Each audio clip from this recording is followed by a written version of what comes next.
Baik Ibu, sebelum masuk ke pemeriksaan, kalau boleh tahu nama lengkapnya Ibu siapa? Liliana. Umurnya berapa? Kalau boleh tahu Ibu, nama orang tuanya siapa? Mateus, Pak. Oke, agamanya? Katolik.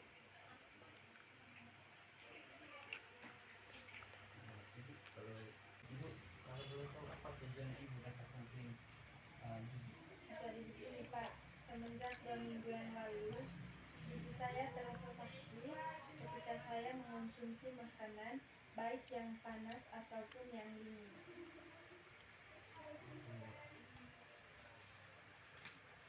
Dan di sini Bu, saya boleh bertanya? Boleh? Di sini Ibu ketika mengonsumsi makanan, apakah Ibu setelah atau sehabis mengonsumsi makanan itu merasa gatal atau adanya pembengkakan? Tidak ada, Pak. Dan di sini Bu, ketika Ibu meminum obat hasil dari resepan dokter, apakah Ibu mengalami gatal atau pembengkakan gitu? Tidak, Pak.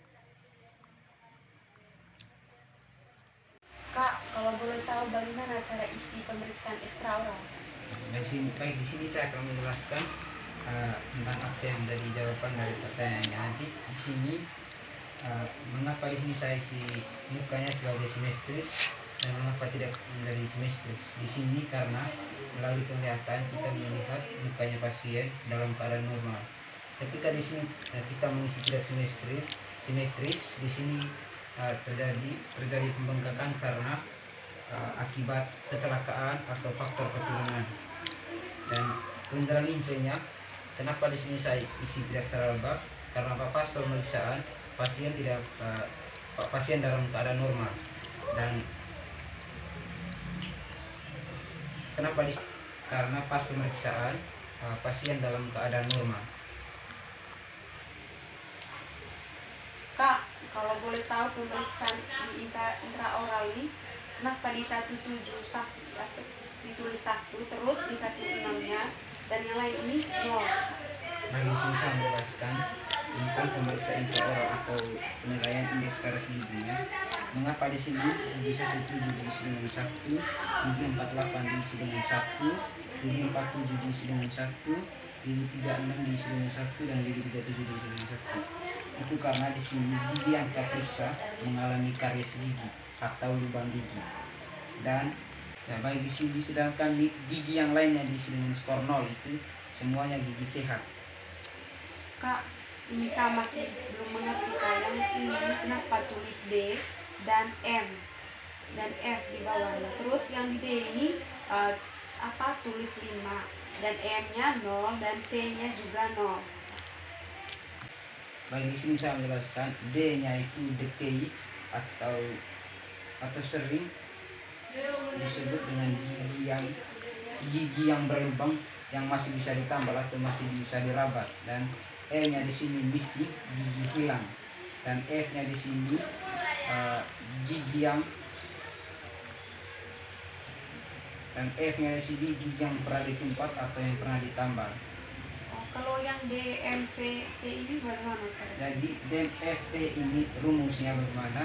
5 ini hasil dari decay-nya, sementara missing-nya 0 dan filling-nya 0 dari rumus. Kalau PTI ini bagaimana cara isinya? PTI-nya ini 0 bagi 5 kali 100%, jadi hasilnya 0,5%. Kalau RTI Kak? Jadi RTI-nya itu 5 bagi 5 kali 100% dan hasilnya di sini 1%.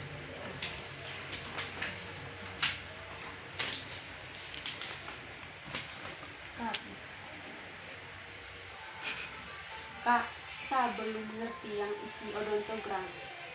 Baik, dari sini saya akan menjelaskan cara atau proses pengisian dari ontogramnya. Sebelum pengisi dari ontogramnya, kita melihat ke belakang dulu tentang gigi apa menjadi masalah dari pemeriksaan untuk mengisi di kasus kita. Yang pertama, di sini kan yang bermasalah gigi 17 diisi dengan okar, itu karena gigi yang 17 ini mengalami karies bagian occlusal.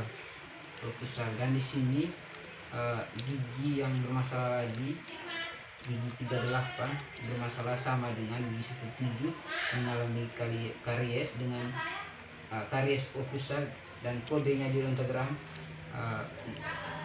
OKAR.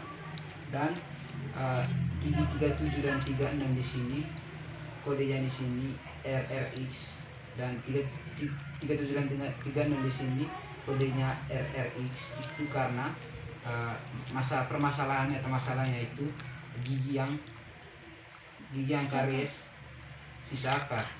Selain di sini, mengapa di sini saya menuliskan di elemen gigi dengan kode SOW itu semua? Karena giginya sehat.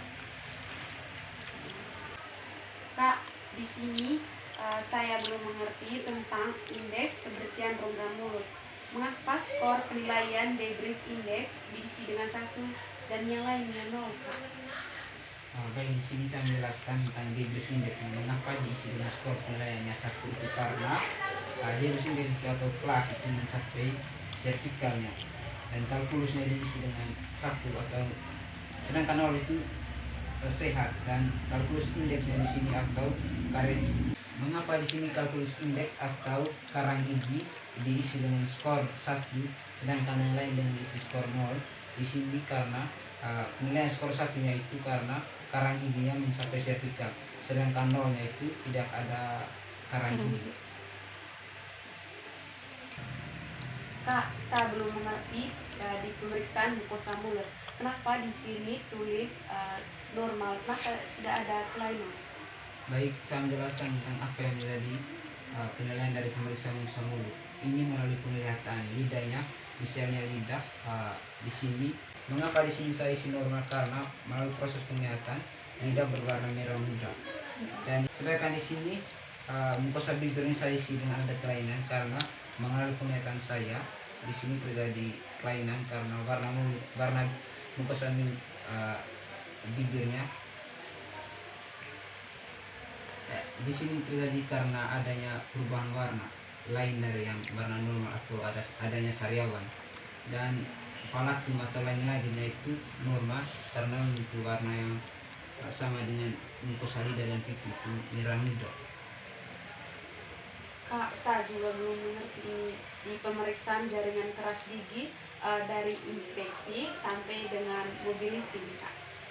Baik, ini saya akan menjelaskan mengapa di sini saya pilih inspeksi sondasi termis, perkusi dan mobility, karena di sini gigi yang bermasalah melalui pemeriksaan saya untuk pasien gigi 17 di sini terlihatnya ada lubang gigi pada pemusnahan tosal itu kelihatan, dan kedalamannya mencapai email itu saya mengukur melalui sondasi.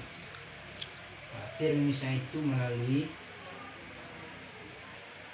baik di sini saya akan menentukan termisnya itu menentukan apakah giginya non vital atau vital dengan menggunakan kloretil, sedangkan perkusinya di sini menentukan menggunakan mengetuk pada gigi yang terjadi permasalahan, dan dragnya di sini pasien kita menginstruksikan kepada pasien untuk menggigit tampon untuk menentukan. Dari sini dragnya kita menginstruksikan kepada pasien untuk menggigit tangkai instrumen. Kalau memang ini terjadi sakit berarti ada masalah, dan mobility-nya ini kita mulai melalui menggoyangkan gigi sampai derajat berapa. Kak, saya tidak mengerti bagaimana cara proses pengisian diagnosa kesehatan gigi dan mulut, Kak. Baik, di sini sesuai dengan masalah yang saya periksa dari pasien di 17 mengalami adanya karies mencapai email pada permukaan occlusal, dan tanda-tandanya sondasinya negatif dan termisnya negatif. Mengapa di sini saya mencentang di nomor 6, 7, dan 8? Karena kembali ke belakang untuk melihat menurut karena keterangan atau 8 kebutuhan dasar manusia menurut Derby and Walsh di sini menjelaskan berapa. Saya akan centang di nomor 6, 7, dan 8 karena nomor 6 debu ini kebutuhan akan kondisi biologis gigi yang baik.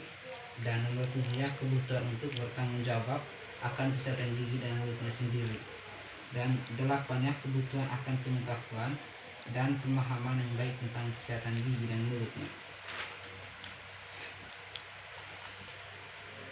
Baik, dari gigi 1 tujuan tadi, ketika kita merencanakan untuk asuhan kesehatan gigi dan mulutnya, di sini saya mengisi tentang adanya karies mencapai email pada permukaan okusal, dan cara selanjutnya dengan perawatan penempatan GIC dengan metode ART.